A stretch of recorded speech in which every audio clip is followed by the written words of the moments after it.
আমি যেই সূরাটা তেলাওয়াত করেছি এটা কোরআন শরীফের 23 নম্বর সূরা। এই সূরাটির নাম সূরাতুল মুমিনুন। এই সূরাটার ভিতরে আয়াতে কারিমা আছে 118টি। এই সূরাটার ভিতরে রুকু আছে 6টি। এই সূরাটা নাজিল হয়েছে পবিত্র মক্কা নগরীতে। এই সূরাটার ভিতরে আল্লাহ তাআলা মুমিনদেরকে জান্নাতুল গ্যারান্টি দিয়েছেন, সুসংবাদ দিয়েছেন। কোন জান্নাতের? জান্নাতুল ফিরদাউসের। জান্নাতুল ফিরদাউসটা কি? জান্নাতুল ফিরদাউসটা হলো আল্লাহ তাআলার 8টি জান্নাতের ভিতরে সবচেয়ে উত্তম এবং উচ্চ জান্নাত। সুবহানাল্লাহ, সুবহানাল্লাহ। যেই জান্নাতের নিচেই, যেই জান্নাতের উপরে আল্লাহ তাআলার আরশ আজিম অবস্থিত। যেই জান্নাতুল ফিরদাউসের গাছগুলো স্বয়ং আল্লাহ রাব্বুল আলামিন রোপণ করেছেন। সুবহানাল্লাহ, সুবহানাল্লাহ। রাসূলুল্লাহ আলাইহিস সালাতু ওয়াস সালাম হাদিস শরীফের ভিতরে বলছেন, ফাইজা সাআলতুমুল্লাহ, তোমরা যদি আল্লাহ তাআলার কাছে জান্নাত চাও, ফাসআলুহুল ফিরদাউস, জান্নাতুল ফিরদাউসটা চাও। সুবহানাল্লাহ বলেন। আল্লাহর কাছে কোন জান্নাত চাইবেন? কোন জান্নাত? জান্নাতুল ফিরদাউস। কেন? ফাইন্নাহু আওসাতুল জান্নাহ ওয়া আ'লাল জান্নাহ, কারণ এই জান্নাতটা হলো সর্বোচ্চ এবং সর্বোত্তম জান্নাত। সুবহানাল্লাহ, সুবহানাল্লাহ। তো আমাদের এই জান্নাতে যাওয়ার আশা আছে কি নাই? জান্নাতে যেতে হলে কাজ করতে হবে। এমনি এমনি জান্নাতে যাওয়া যাবে না। জান্নাতে যাওয়ার জন্য কাজ করতে হবে।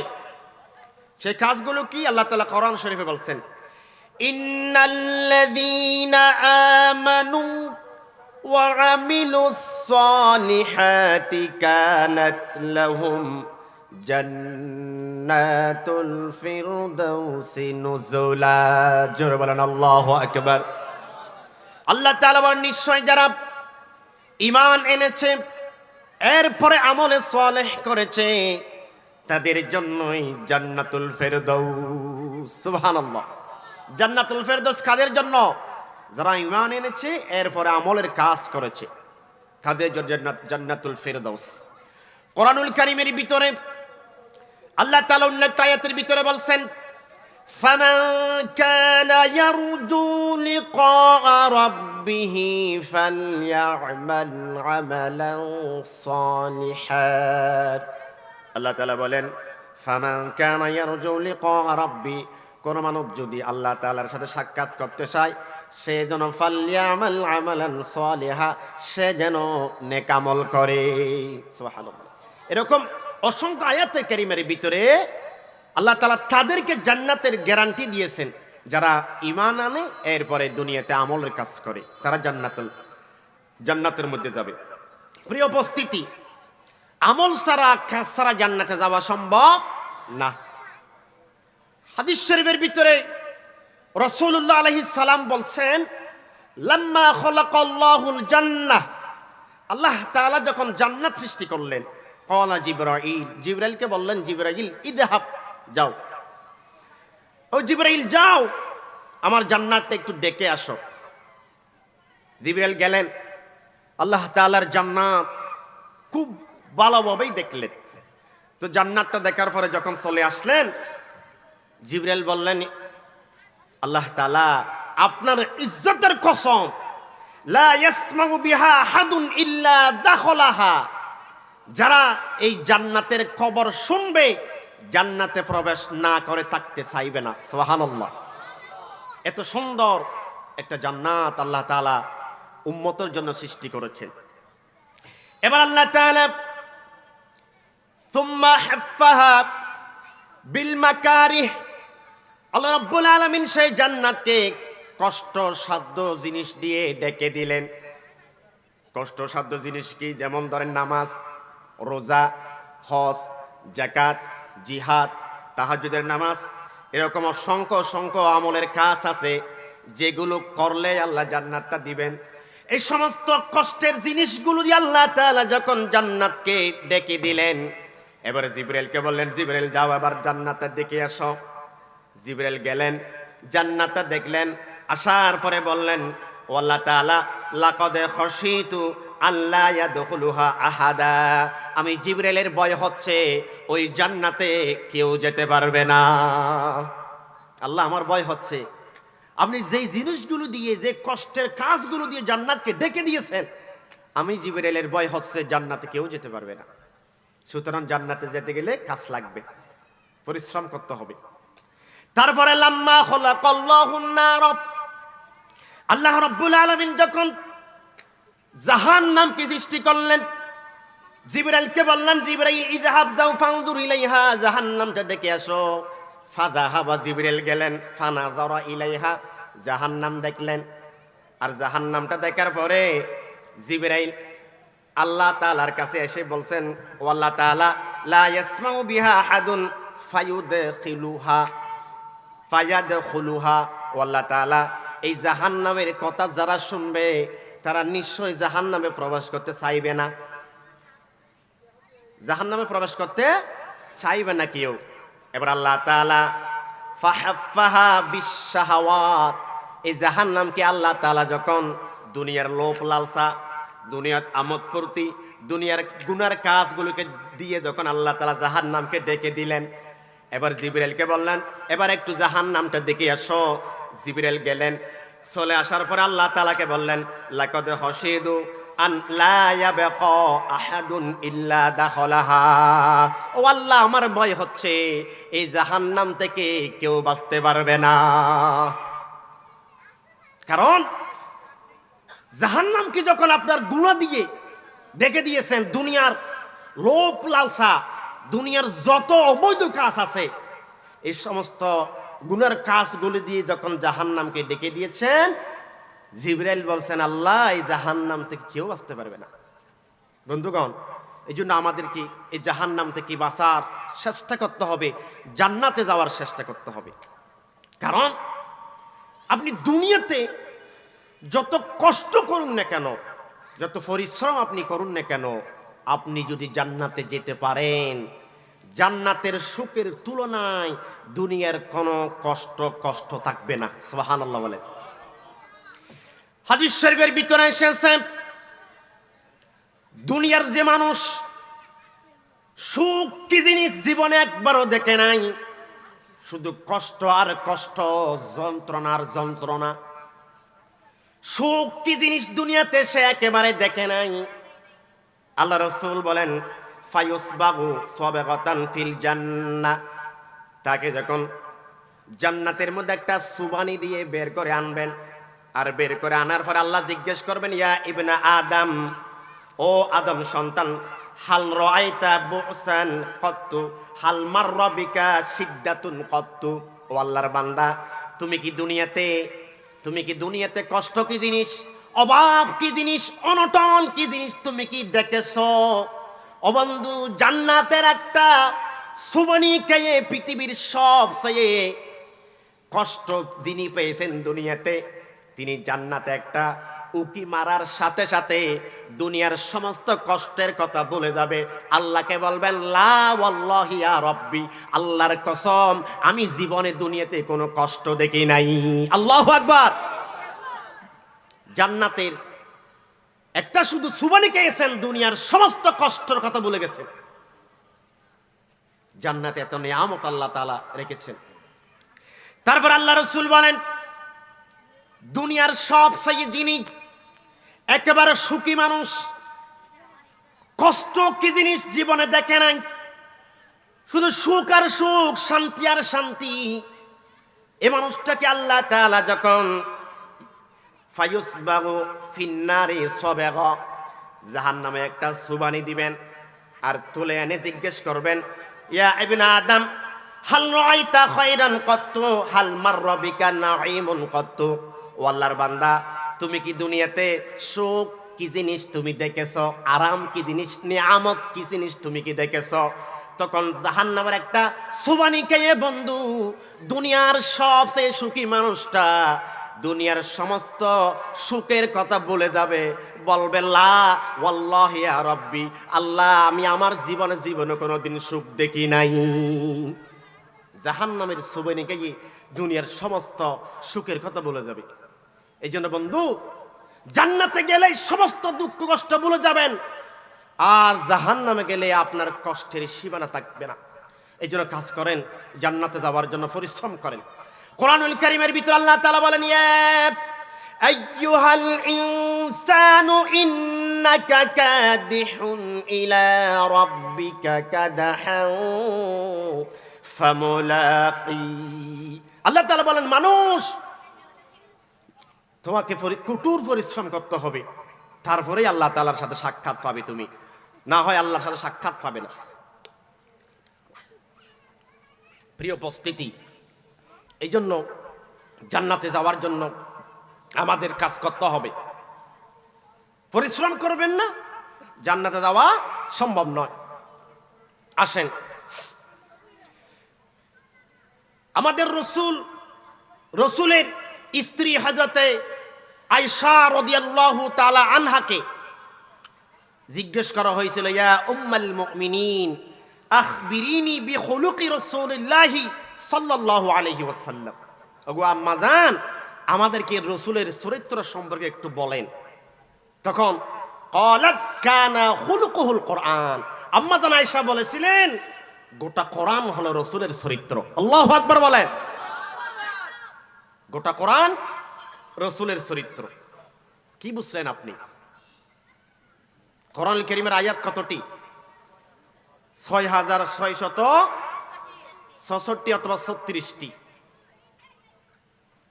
যতটা কোরআনুল কারীমের ভিতরে আয়াতে কারীমা আছে, আল্লাহ রসুলের চরিত্র ততটা।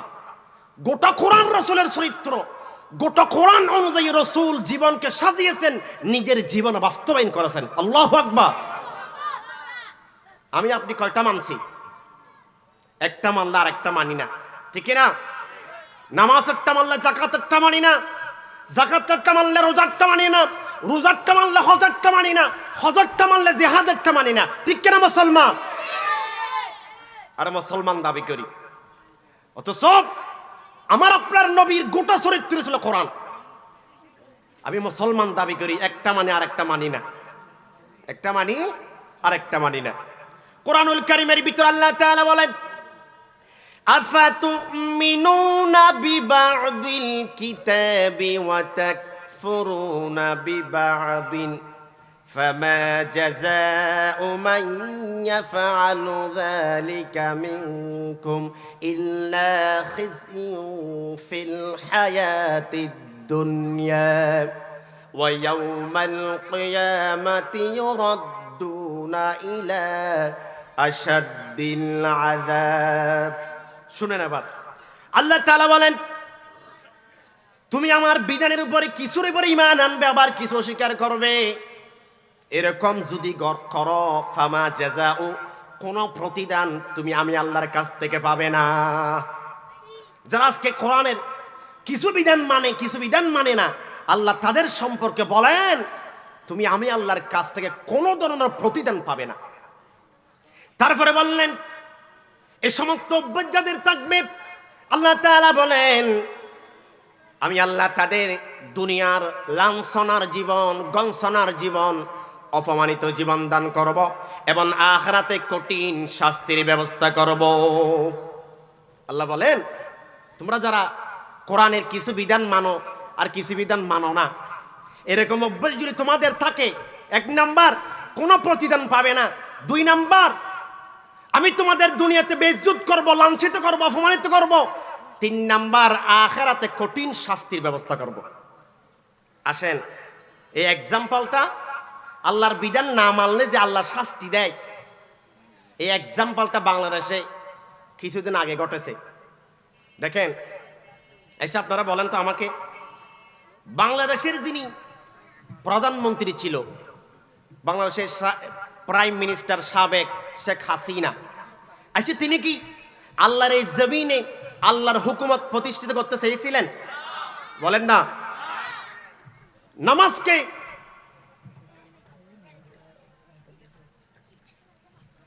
নামাজকে রাষ্ট্রীয়ভাবে বাধ্যতামূলক তিনি করতে চেয়েছিলেন? যাকাতকে করতে চেয়েছিলেন? করতে চান না।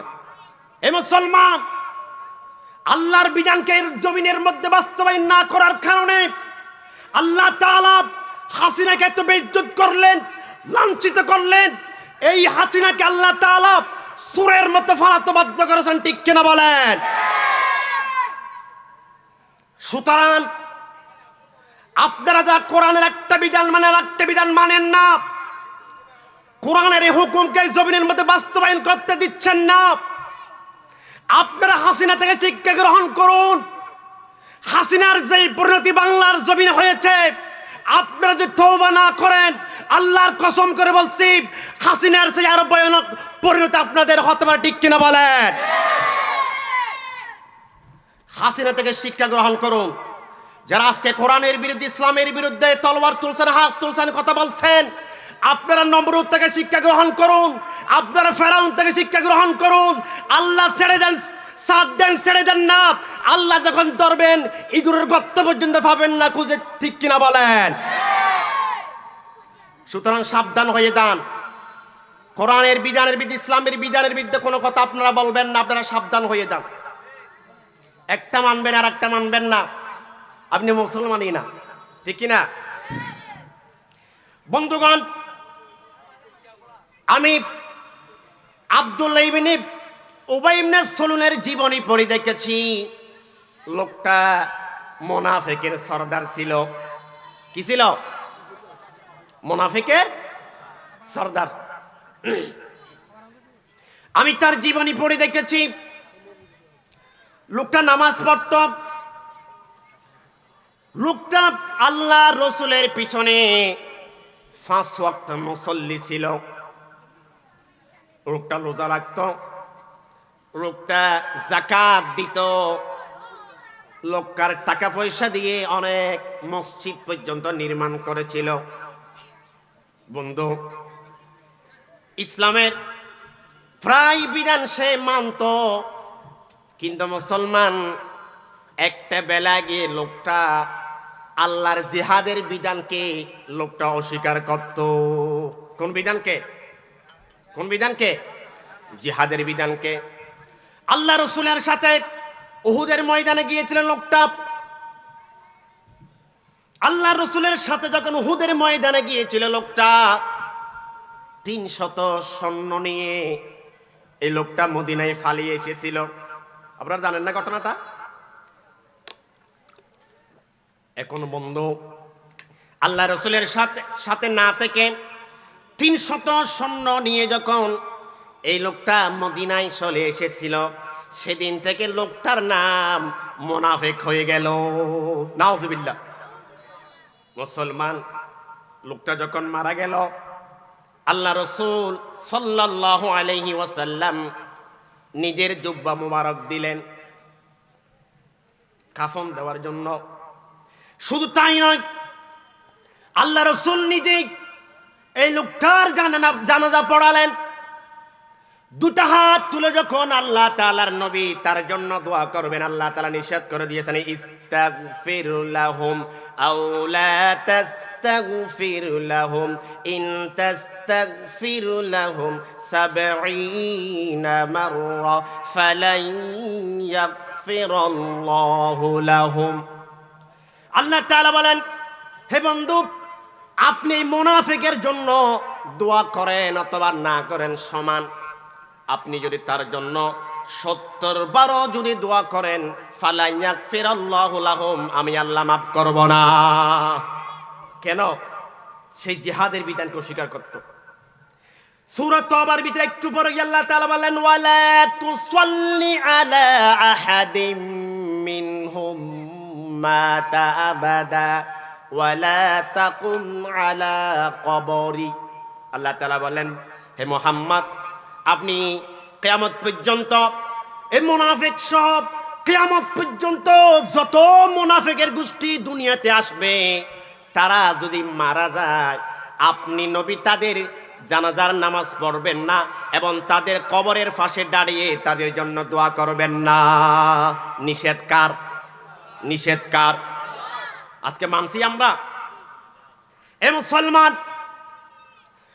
আজকে আব্দুল্লাহ ইবনে উবাই ইবনে সালুলের মতো দুনিয়ার মধ্যে যারা মুনাফিক আছে, আমার কোরআনকে নিয়ে, আমার ইসলামকে নিয়ে, আমার রসুলকে নিয়ে যারা কটুকি করছেন, ইসলামের বিরুদ্ধে কথা বলছেন, আলেমদেরকে ফাঁসির কাস্টে ঝুলাচ্ছেন, এ মানুষগুলো যদি আল্লাহর ওয়াদা মতো যদি তাদের জানাজা যদি আমরা না পড়াতাম, তাদের জন্য দুইটা হাত তুলে আমরা যদি দোয়া না করতাম, আল্লাহর কসম করে বলছি এই বাংলার জমিনে বাটি সালান দিলেও মুনাফিক খুঁজে পাওয়া যেত না।